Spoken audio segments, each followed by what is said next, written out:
Então vamos tocar já logo para a primeira história. Lembrando que essa história, gente, essas histórias, né? O objetivo não é expor pessoas, por isso eu não vou falar nome, não vou falar lugar, eu vou contar a história em si, tá? Dentro da terapêutica, a gente tem inúmeros conceitos que, inclusive, emocionalmente, nós caímos em armadilhas, a gente entra em tretas por desconhecer esses conceitos. São os princípios, são conceitos que são quebrados e toda vez que uma regra é quebrada, o que acontece? Alguma consequência acontece. Então, por isso, como eu disse ali, pega o seu papel, pega a sua caneta, anota, vê se você se identifica. E outra coisa, já vou alertar pela milésima vez, vou sempre alertar isso. Aqui é um canal onde eu falo sobre terapia, eu não falo sobre teologia, tá? Então, precisamos separar as duas coisas neste momento. Na vida em si não dá para separar, mas aqui nós separamos.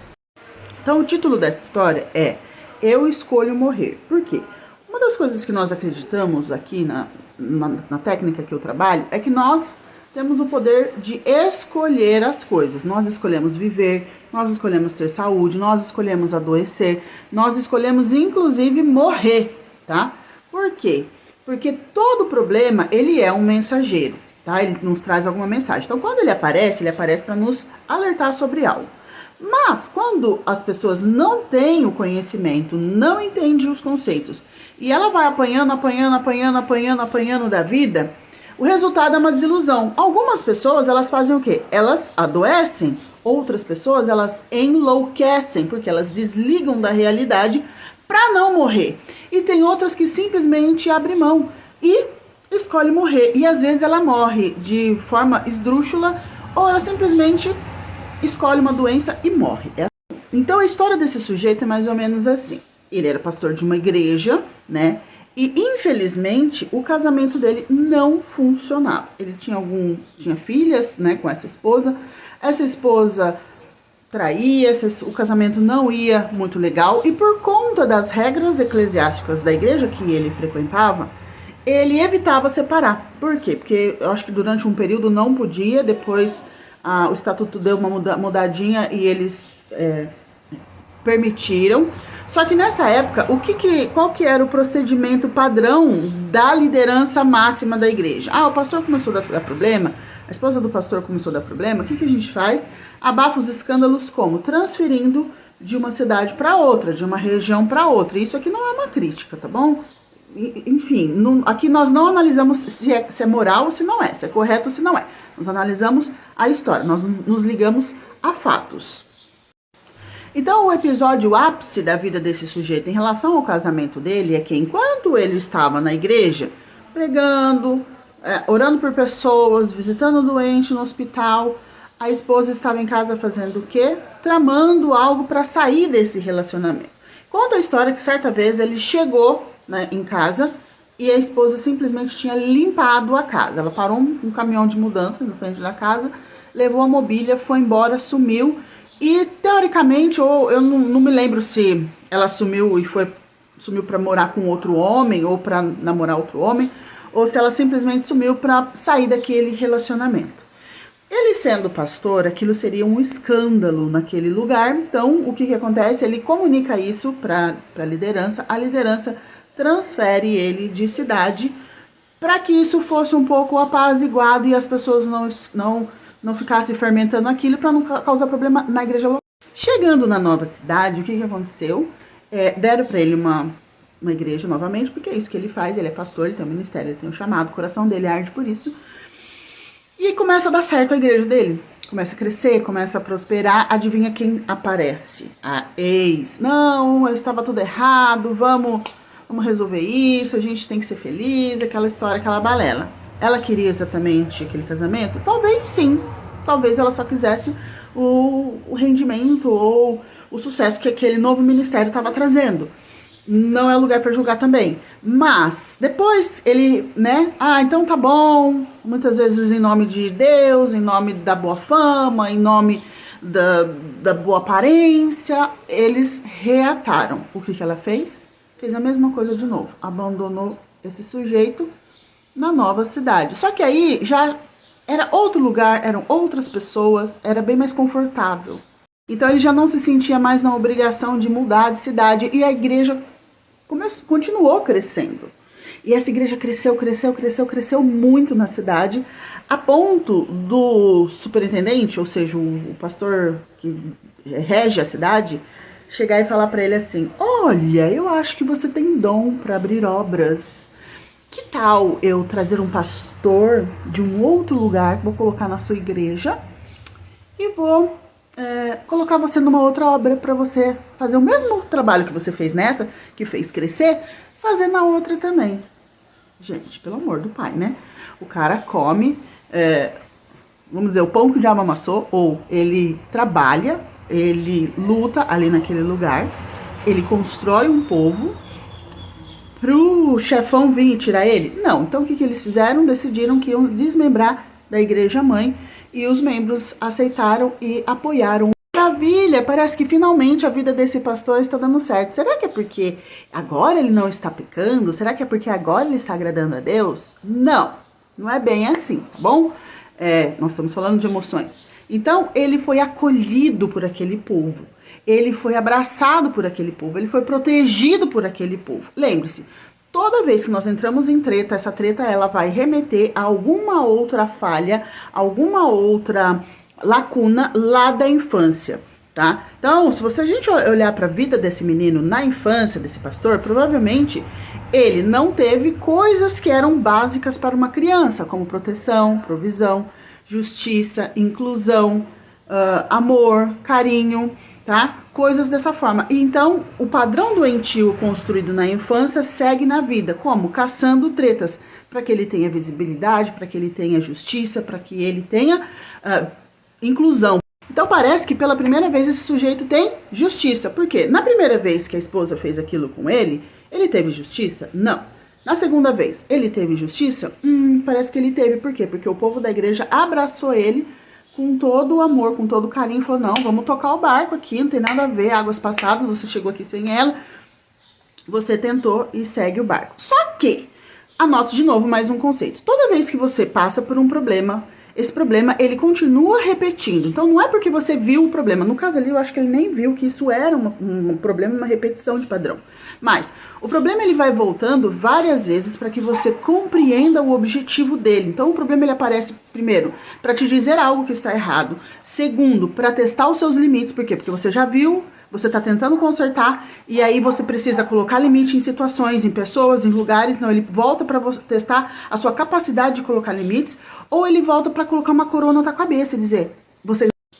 Então a vida vai trazer novos desafios para você, tá? E aí a igreja continuou crescendo, e tava lindo, tava maravilhoso, tava aquela coisa, aquele auê. E aí ele se vê como? Livre, leve, solto e disponível para um novo amor, que é super necessário, tá? Gente, nós, seres humanos, não fomos feitos para viver sozinhos. Nós somos feitos para viver, para ter relacionamento. E aí, uma pessoa, uma moça, que era quando ele era já adulto, essa moça ainda era criança, assim. Ela era tem uma boa diferença de idade.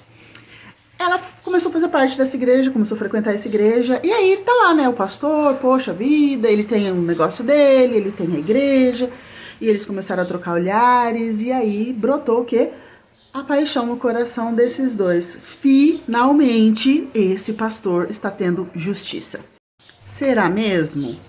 Enfim, eles começaram a namorar, a igreja toda ficou feliz com isso, todo mundo tava parabenizando os dois. E claro que igreja é um lugar que é barra também, tá, gente? Não é um lugar amistoso, não. E você que é pastor, você sabe que não é tão amistoso assim.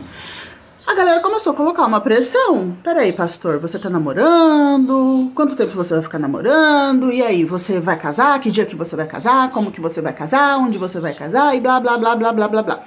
É claro que os dois ali estando em posições de liderança, tanto o pastor quanto a namorada, eles disseram sim, iremos casar, com certeza iremos casar. Tudo indica que iremos casar. Só não marcamos a data, nós estamos pensando.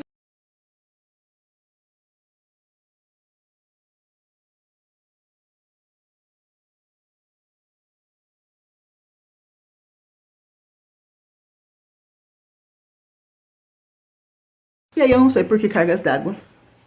Claro que todo problema ele volta, né? A tal da namorada do pastor aparece grávida. E aí, quando ela se vê grávida, o que acontece? Ela entra num desespero, né? E ela chama a irmãzinha da oração da intercessão, que é a mais santa de todas, inclusive era uma senhora, já na faixa de beirando 60 anos, solteira, que nunca casou, que nunca teve família, que nunca teve filho, mas ela era beata, ela era santa, ela era pura, ela orava, ela intercedia por todo mundo, e essa moça achou que ela poderia contar com a maturidade dessa líder de intercessão. Ela contou a história para a líder: preciso da sua ajuda, preciso que você ore, preciso de uma orientação, preciso de um direcionamento. O que essa senhora fez? Ela agendou uma reunião com toda a liderança da igreja, inclusive o pastor, e expôs tudo isso para aquela liderança que não estava preparada para nada, tá? E a gente sabe que igreja é um lugar de gente falha, de gente problemática, e não é porque o pastor é pastor, porque o líder da mocidade, o líder do louvor é líder do louvor, que eles são santos, têm asa e não fazem nada, não tem nenhum pecado, tá? Violeta, você está apoiando o comportamento do pastor e da namorada? Não, eu estou dizendo que eles são seres humanos, eles têm os buracos emocionais. Lembra que nós estamos falando sobre a repetição de padrão de problemas, para que ele tenha justiça, para que ele tenha inclusão, para que ele tenha visibilidade, para que ele tenha várias coisas que a criança interna dele não teve. Então ele cavou de novo mais um pênalti sem perceber. Entenda, todas essas tretas, a gente caça elas de forma inconsciente. E foi aquele auê, e aquela igreja que finalmente estava dando certo, foi às ruínas. Nunca mais aquele pastor conseguiu ter uma igreja do mesmo tamanho, e nunca mais o ministério dele foi a mesma coisa. Ele continua sendo pastor de uma igreja bem pequena, tendo alguns problemas. E você que está ouvindo essa história provavelmente conhece pelo menos uma dúzia de histórias parecidas com essa, né? E aqui, onde que está o problema? O problema é que toda vez que você... o título da história é Eu Escolho Morrer, correto? Enfim, então esse sujeito, depois desse pastor, ele obviamente casou com essa mulher, formou uma família linda com ela, foram muito felizes, porque ele já tinha filhos do casamento anterior, e depois ele teve filhos desse novo casamento, já, né, com uma idade, 20 anos de diferença da esposa, uma idade considerável. Então foi muito legal para ele, só que ministerialmente o ministério dele nunca mais voltou a ser como aquela época áurea.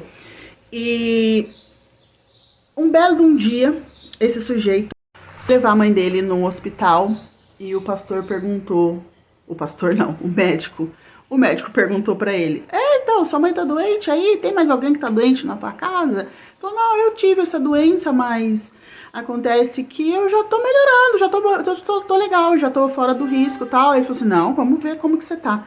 Meteu uns exames nesse sujeito, inventou uma história, falando: não, se você tá mal, que você tá ruim, que você tá isso, que você tá aquilo, você tem que internar pra fazer o tratamento. Internaram esse sujeito, esse pastor, e ele faleceu alguns dias depois. Qual que é a moral da história? A vida bate na pessoa. Ela não consegue entender o que está acontecendo, o que ela faz, ou ela escolhe enlouquecer para desligar da realidade. E aí quem é que enlouquece geralmente? Quem tem já uma combinação de traços propícios para isso. Não era o caso dele. E aí talvez você olhe para essa história e fale assim: mas ele era velho, então, para ele ter morrido.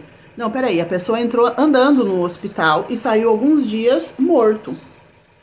Isso é o que nós chamamos de escolhe morrer, tá? Por quê? Porque é uma sequência de erros tão perfeita que leva para a morte, que isso é uma escolha. Então o sujeito, de repente, ele estava num momento, eu não sei como que ele estava, porque eu não sou próxima nesse nível, né? De conversar, de viver na casa dele, de saber o que ele passava na cabeça dele.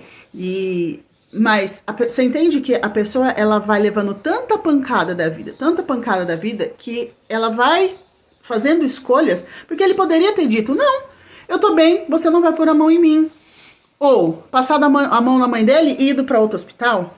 Ou ele se debatido e se impor, ter se imposto. Por que ele não se impôs? Entenda que...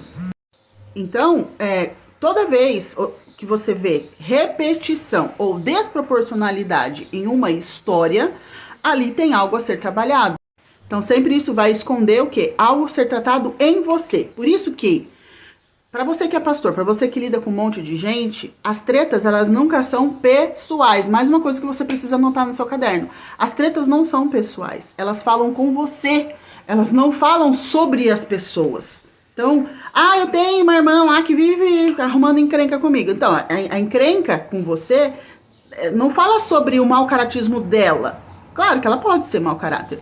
Mas, em primeiro lugar, fala sobre você, sobre a sua necessidade. Por que você precisa se ligar a uma pessoa desse tipo? Por que você precisa dar liderança sempre para uma pessoa dessa? E, geralmente, quando você olha, pastores que têm esse problema de repetição, tem um líder que está sempre entrando em atrito comigo. Então, a pergunta é, por que esse líder continua sendo líder? Por que esse líder não consegue se alinhar a você? Porque você precisa, tá? Então, escolher morrer, escolher ter um líder mau caráter, escolher...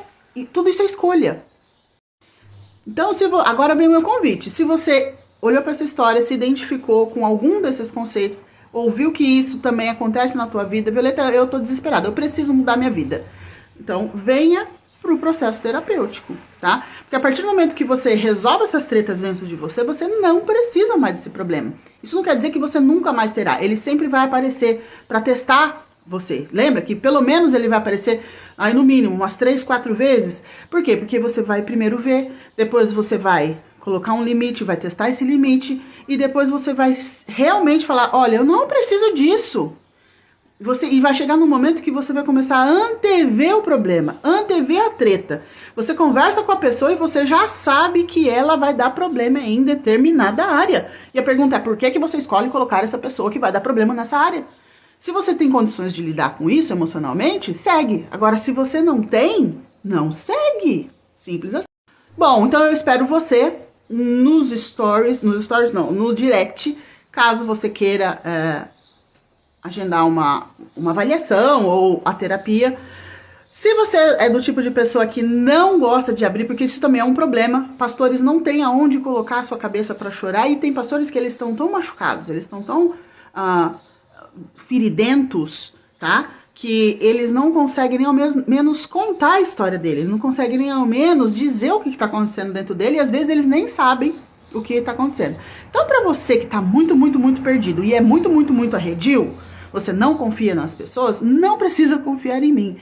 Entra no treinamento, assiste as aulas do treinamento e elas já vão começar a abrir a tua mente. Então, se você conseguir se resolver com o treinamento, beleza, porque o treinamento é mais ou menos para isso.